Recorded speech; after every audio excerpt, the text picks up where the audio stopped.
In my personal statement, I said that I do not hold a one-size-fits-all approach to counselling. It should be tailored for the individual. That's why I developed my selection of 7 inexpensive gene care leaflets. Divorce, separation, domestic violence, looking on the bright side, moving on, bereavement, and stop talking, it's not helping. I've been practising for a year now, and I'm due my first appraisal. Today, in fact. My boss, a very stern man by the name of George Moody, rang last week. I need to secure an hour of your time for your annual appraisal, Jean. 2 p.m? Even in that one sentence, I could tell George Moody wasn't a happy man. It's like a gift. I've popped him between the baby snatcher and lonely Pam. Pam's been coming since day one. I don't have many regulars. Most people don't come back after one appointment. That's how good I am. I can handle all sorts of problems. I will try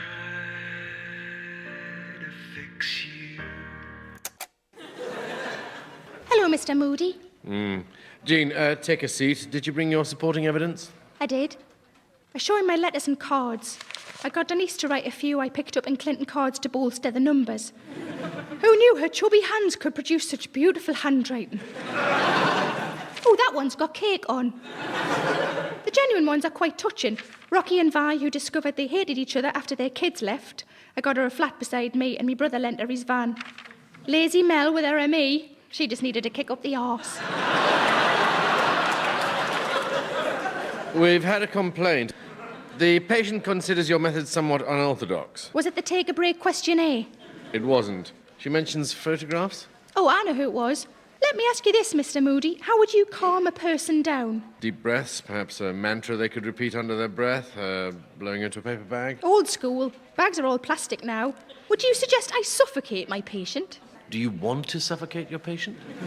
You have to move with the times, Mr. Moody. For example, I find photographs of animals wearing clothes an integral part of the counselling process. When was the last time you dealt with an actual patient? It's not me that's being appraised, Jean. Of course, but I expect the last time you saw a patient was 10 years ago. Longer, but that's not really relevant. Then how do you expect to know what I know? Are you talking about self-harming and flavoured youth drinks? I have teenagers, you know. They're very unhappy. Well done, you're catching up. I think I need to hear about some other cases. If I give you a problem, can you tell me the advice you've given most recently on that subject? Fire away, pet. What about if someone came in worried about their weight, but when you look at them, they don't seem to be overweight?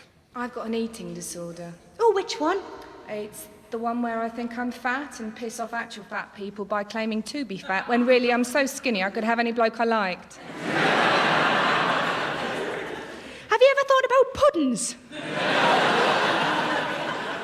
Someone told me recently that you're not supposed to have one after every meal, but I've yet to see any medical evidence to back that up, and I get the Lancet. And chat. You suggested that she eat more. Yeah, It's quite a basic solution. it worked. Did it? Yeah, she's 11 stone now. What I actually suggested was that she find something she enjoyed eating, and by looking at me, she can see how attractive an 11-stone woman can be. It was her target weight. I will try to fix you. What about if a woman came in visibly distressed who had recently lost someone close to her and was finding it hard coming to terms with their death? I can't get over the death of my grandma. Why not? She was really nice. But she's in a better place. She's not. We burnt her. No heaven. I don't believe in God. Have you got another grandma? Yeah? Is she nice? Yeah, she is. Well, Oh, thanks, Jean. I'm so glad I came. So you reminded her of her other grandmother? exactly. A lot of people have no grandparents, whereas she was lucky enough still to have a grandma left. And to be honest, once I discovered she was godless, that's the only avenue open to me. But if you lose a hand and you've got one left, you're still better off than that fella who's got no nanas, right? I will try to fix you. Third example, a woman is arguing a lot with her partner and is unsure as to whether he loves her anymore. I think my boyfriend wants to break up with me. that I love him so much. Then cling on.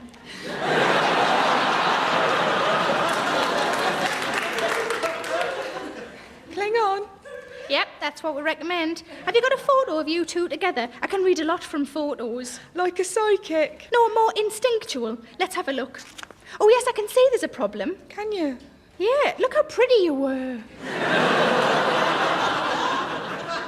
When was this taken? 4 years ago. Mind, it didn't take long for you to let yourself go. This needs fixing and fast. Let me think. Should I lose weight? Grow my hair long again? Start wearing makeup? Bin the leggings? Get rid of the tash? All of those things. And you could get pregnant. We don't want kids. Nobody does, pet. Okay, this one I have a real problem with. You can't possibly think that she should have had a baby to save a relationship. Of course. She's relaxed into the relationship, so is he. But first, they need to work at it. Babies bond people. This couple isn't broken. They're just bored. But being a parent isn't easy. It's much harder for those women who don't have spunk on tap. Sorry? One of my clients, the baby snatcher, is one of those women who's forgotten that the biological clock doesn't run on the mains. She's fast drying up but thinks the world would be left wanting if another forgetful career woman didn't squeeze one out by any means necessary. Egg, steal or borrow. You should have done it earlier. Today we're working on how to trap a man. Since our last appointment, what progress have you made? I went to the pub, the library, called out a plumber, started a fire in my kitchen, had an eye test, and broke an arm. So I see. Any joy? Publics were leery, library only had tramps. Plumber was married, fire brigade didn't come. Optician was a woman, but I have got a date with the doctor who set my arm. Oh, when? 6 weeks. Next week, we're moving on to phase 7. Befriending a new mother with a terminal illness. What percentage of your clientele is male? Not many. It's mostly women because women have the most problems. Men are mostly perfect, or so they like to think. Take my Ted. Show me a woman who wouldn't fall in love with the security guard for Thornton's Continental. And I'll show you a woman who probably prefers crisps and nuts. He's put the beef on mind. When he started there, he elected to have a percentage of his wages paid in chocolate and special toffee. We're always skint and his relatives are huge. He's clinically obese, though you wouldn't know to look at him. To an untrained eye, he just looks massive.